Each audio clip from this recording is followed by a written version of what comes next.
Okay, I finally changed out the jumper cable. It's like config magic with the original Xbox stock hard drive still power on. So what I'm gonna do now is take the data.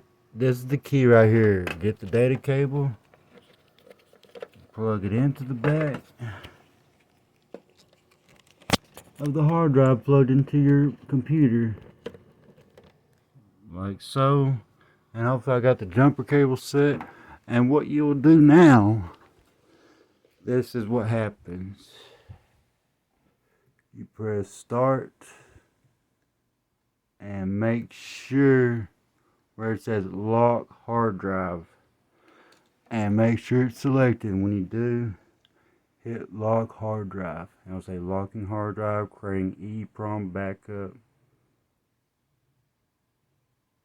And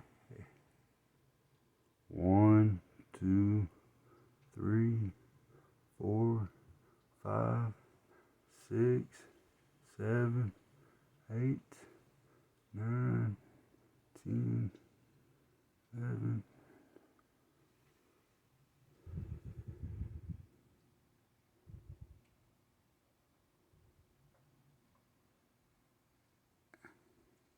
And your Xbox is locked.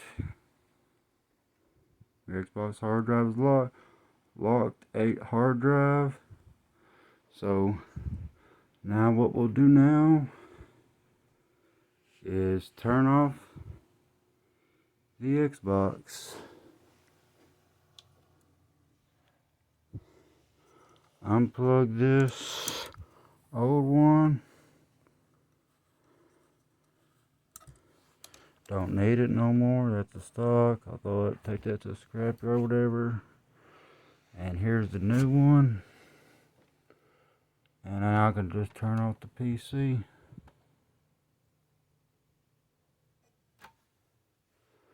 And just, before I even just show you, I'll just mount this back on there.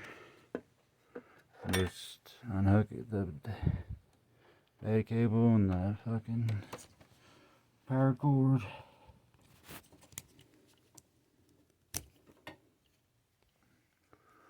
And this is the new upgrade hard drive, so I'm just going to show you. I'm going to plug it back up to the Xbox, the new hard drive. Turn it on.